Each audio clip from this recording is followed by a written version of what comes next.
Everybody, welcome back to a new episode of the Crazy Dad Bump Side of Crazy Dad's Garage. We are going to dig into this thing now, not because I'm going to make a big project of it, but because I've got somebody that wants it, so I'm going to get it running for him.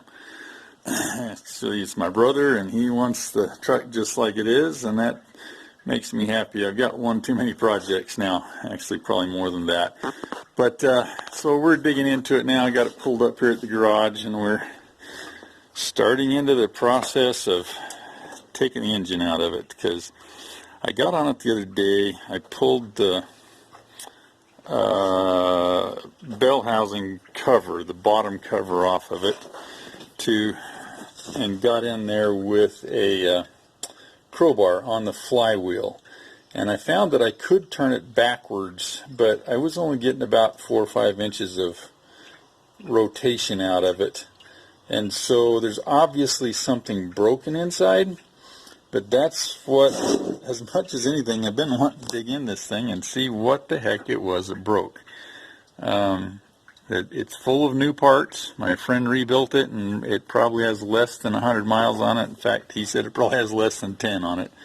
But anyway, we want to get in there and tear it apart and see what we've got. So that's what this episode is going to be about, is disassembling this motor and seeing what we've got, so we know what we got to do to replace it and get it functional. But anyway, we're going to do that and probably call that good. So this will be a rather short series on the Crazy Dad Square Body. Did I say bump side? I probably did. Crazy Dad Square Body. Sorry about that. And we're going to go do this. And what this does is it gets this project out of my way, gives me an opportunity then to get started on my grandpa's truck, which is the one I really want to get rolling on.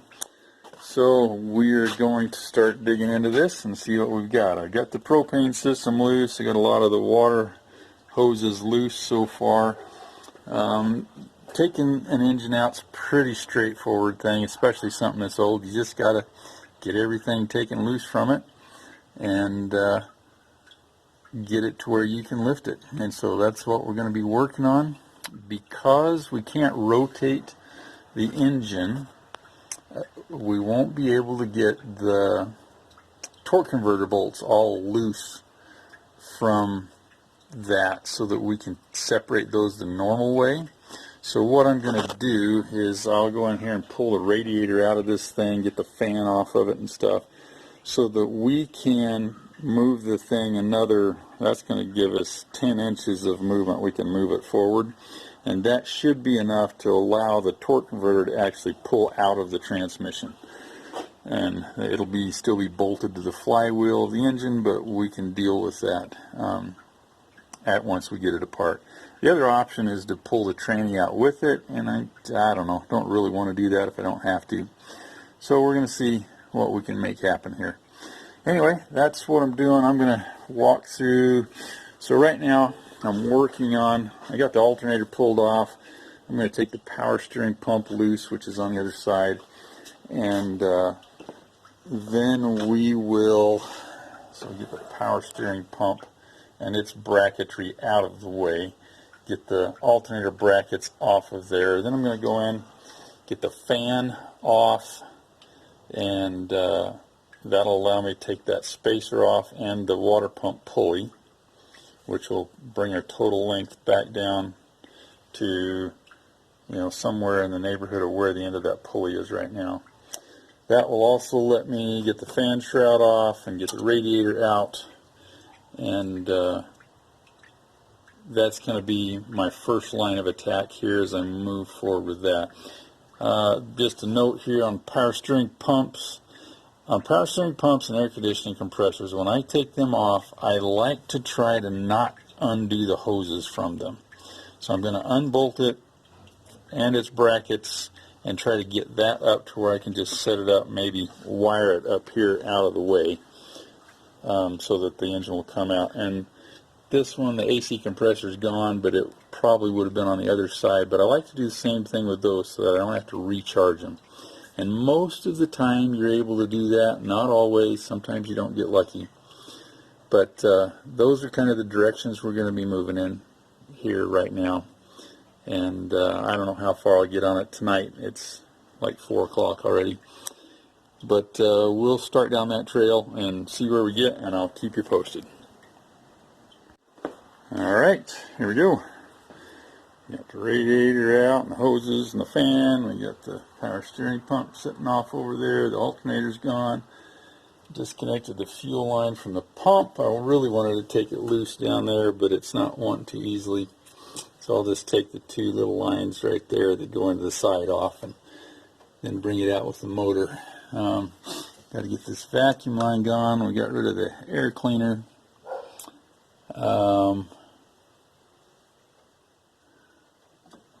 That's kind of some of the main things. I got a few other vacuum lines back there and this throttle cable. We'll have to take those loose and a few wires, and that'll have the bulk of us unhooked up here. And then it's the unbolting the exhaust pipes and the motor mounts and the transmission, and those will be the big things that'll be left. Oh, I got to get the starter out. So those will be the big things left. So as I was doing this, I discovered kind of a fun little tidbit here. So this antifreeze that I just took out there is brand new because they just put it in there because they just rebuilt the motor. As I was draining it, taking the lines loose from the radiator, you can see a little red dot of transmission fluid that got in there. And it's not the end of the world if some of that gets mixed in it. But look at this. I took my shop towel and watered up to a point there, and watch this. I stick it right in the middle of that, push it down in there a little bit, and voila! It picked it up on the towel and took it right out of the antifreeze. So there we go.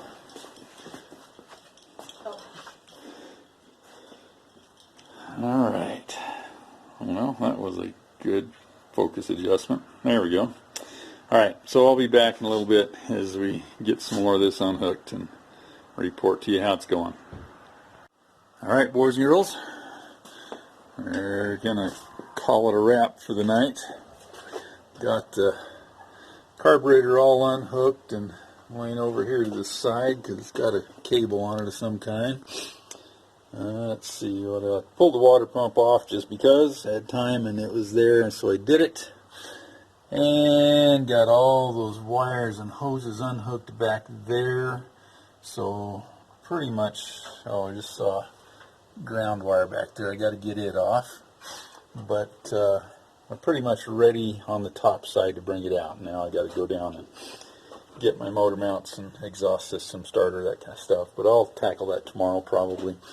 I just had an interesting development, so I went down and drained the oil. And as I did that, you can see it down there barely, but anyway, as I did that, I got a bunch of antifreeze that came out first. So somewhere in this damage we have cracked into a water jacket or busted a head gasket or something like that. So I'm not sure what that's going to mean, but that's a clue, and it's going to mean that if I don't find something obvious, I need to look really carefully for cracks and stuff when we get to that point. So anyway, I'm really leaning towards we must have broke a rod here and stuck it through a water jacket in the block, I'm guessing. We'll see how that all turns out once we get it apart, but that's my guess. And if that's the case, if we broke the rod rather than having one that wasn't torqued on the crank and it came loose and tore up the crank, we might be able to just get ourselves another block and bore it and put these parts in it, get a new rod and maybe piston assembly, and might be able to fix this. Anyway, that's wishful thinking, but we will see as we get it apart. So I'll spend some more time tomorrow getting it pulled on apart and getting the motor pulled out. We will be back as we start through that progression. And we made some more progress, and Yeah, sorry, apologize, I forgot to give you all the details, but got the motor out. So we've yeah, had to get everything disconnected down on the bottom, and there were several bolts missing in different places and different things like that. So it actually came out quite easily. When we had that torque converter on there, we just left it on the engine, and it slid out of the transmission. And then once we got it over here on the hoist, we set it down on the ground and took the torque converter off and a couple other things, and then we set about disassembling the thing, and there she sits. And guess what? We have a massive problem going on. So like I said, this engine, I don't know if I even told you this, this engine had been completely rebuilt less than 100 miles ago, and my friend couldn't drive it anymore because he'd lost his sight, and so he'd been just starting it up every so often, let it idle to warm up so he could keep it in good shape. And he had it idling one day, and all of a sudden went and stopped. And here's why. Yeah, look at that carnage down in there. Turns out that it looks like this, yeah, there you go. The wrist pin had slid out to the side and probably let this side of the piston drop off of it and jammed against the cylinder wall. And, you know, even when the thing's idling, it's still, that thing's going up and down 10 times a second. And so it just shredded that. And what you can't see because of the light here is that wrist pin has carved some deep grooves in the side of the wall. They're deep enough that we won't be able to hone it out, or I mean bore it out and do that. It's already bored 60 over. I mean, I don't know, you might be able to go 90 on something like this, but don't know that for sure. So that block's trashed, and that's where we're at right now. Everything in there is good except for that connecting rod and the piston and the rings. The rod looks like it didn't even do any damage on the crankshaft, and so I think my crank's still even good on it. But block's bad, means I got to find another block, and so got on Facebook Marketplace last night and this morning, and didn't find exactly what we were looking for, and for the money I found a 454 big block out of a motorhome with only 50,000 miles on it. So I'm going down to look at that this morning, and that's supposed to be a very straightforward swap in these things. So if that engine looks like it's in good shape, I'll be grabbing that, and instead of trying to rebuild this one, which we're going to be several $100s in, you know, we got to get gaskets, we got to get it cleaned and bored at the machine shop, and you know, another rod and piston rings, that kind of stuff. So if I can just swap that big block in there, that will be the cheapest route to go. And for what my brother's looking for this, he needs it for a work truck to haul stuff around, so that'll be a good upgrade for him. So that's the saga of the Crazy Dad Square Body so far. So I'm going to go look at that thing this morning and see if we can look like we can make that swap work. So I'll be back and let you know how that's coming. Alright, so here we are. This is the motor that I took out of the Crazy Dad Square Body, and we knew it was having problems, and so I dug into it, and bingo, there we go. That wrist pin had come loose and slid into the side of the cylinder and completely destroyed that piston and screwed up the block and everything. So this motor had been rebuilt less than 100 miles ago, and I am going to use the parts out of it to do a rebuild on the motor in my grandpa's C10 over here that we're working on. And so since the block's bad on this one, I'm going to be reusing my block and putting all these new parts in it. I'll just have to, well, actually I'll probably just reuse all the rods from that motor. But the crank's good in this one, I think. The only thing that got screwed up was that piston rod and cylinder. So hopefully, I'm going to look at it as I get a little farther apart. But I'm going to start pulling these parts out of here and getting them ready to put into that other motor in that other truck. So just wanted to let you know on that. Kind of a fun thing to see where we come from. Actually, I'll take you over here and show you. Yeah, there's other pistons with chunks of piston ring and piston in them. All of that stuff got sucked in through the valves and back into these things. In fact, it's really weird because this thing did not run a long time this way, but it's really weird that these two pistons here could have gotten debris from over on the other side. That means it had to be sucked through out the intake valves and into the intake manifold and sucked clear down in over to here. And frankly, I'm not sure how that happens, but I have seen that kind of thing before. It's really weird. I actually had, well, you can see there's little bits of debris in the other cylinders even, but there were chunks of aluminum on the bottom of the carburetor blades, the throttle blades in the carburetor. Really, it actually travels around that much.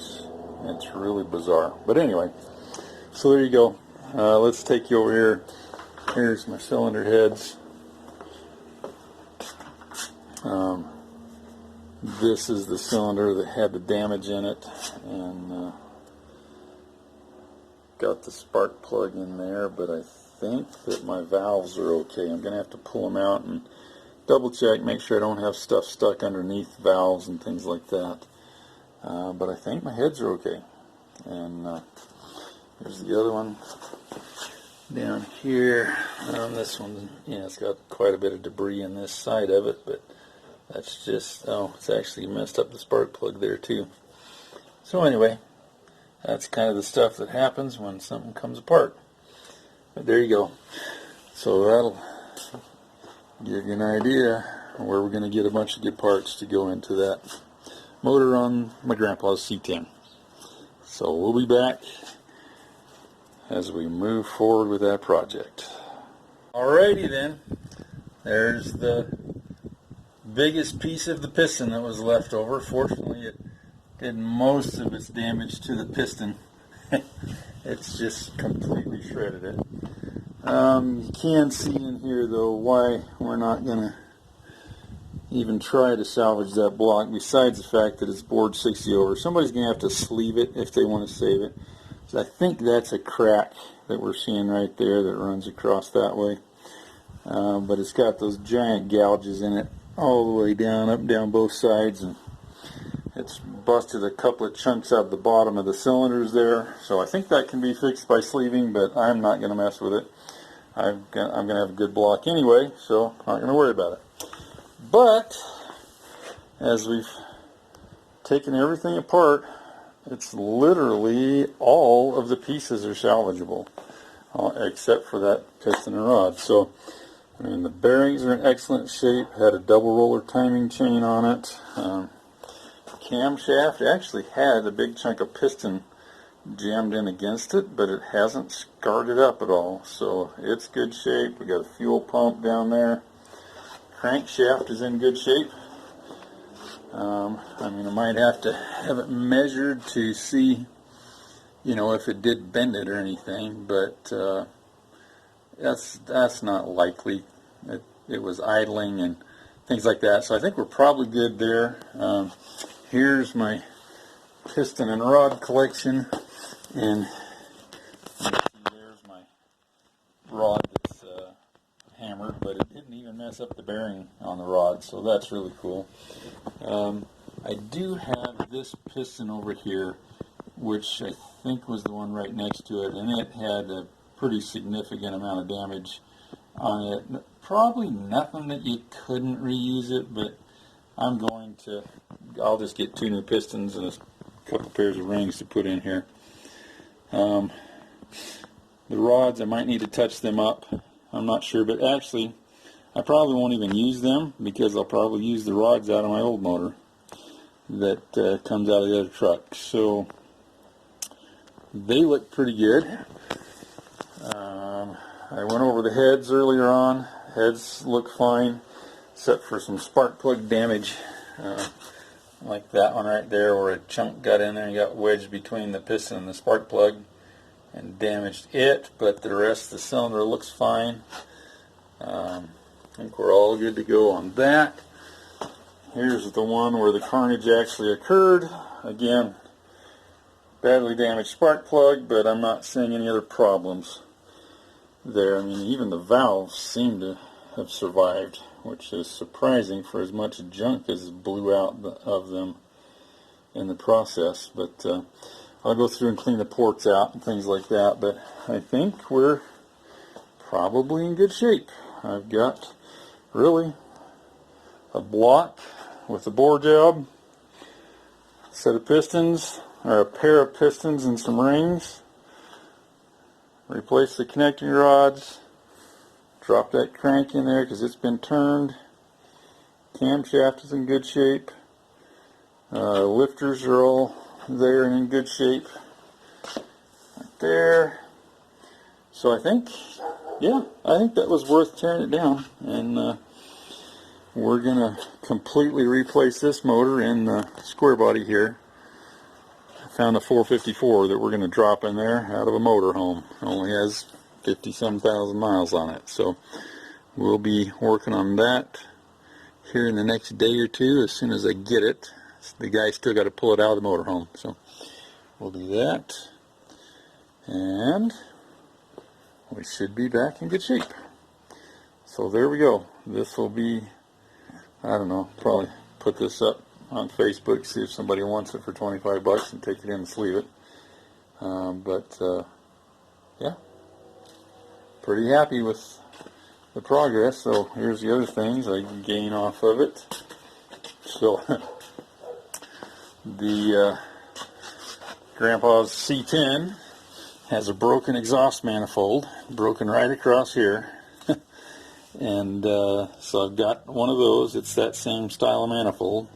So I've got one of those, replace it. Got an Edelbrock Performer intake manifold that's in good shape. And we should be good to go with all of those things. I just have to find myself a nice looking pair of valve covers to put on the thing. And then I'll have a decent looking engine compartment. Or the beginnings of one, anyway. Again, this is for the C10 out there, and I'm not going to go overboard with it yet, but it would be cool to have a really good running rebuilt motor in that thing. And I don't know, I still haven't worked on it far enough to see if I got a motor that runs in it right now, but assuming it does, I think it would be fun to get everything lined out and pull it out, spend a week with it apart in my garage reassembling it, and dropping a good healthy 350 in it to make a fun truck out of it. So that's where we're at on the saga of the Crazy Dad square body as it gets ready to get a new motor in it so we can send her down the road.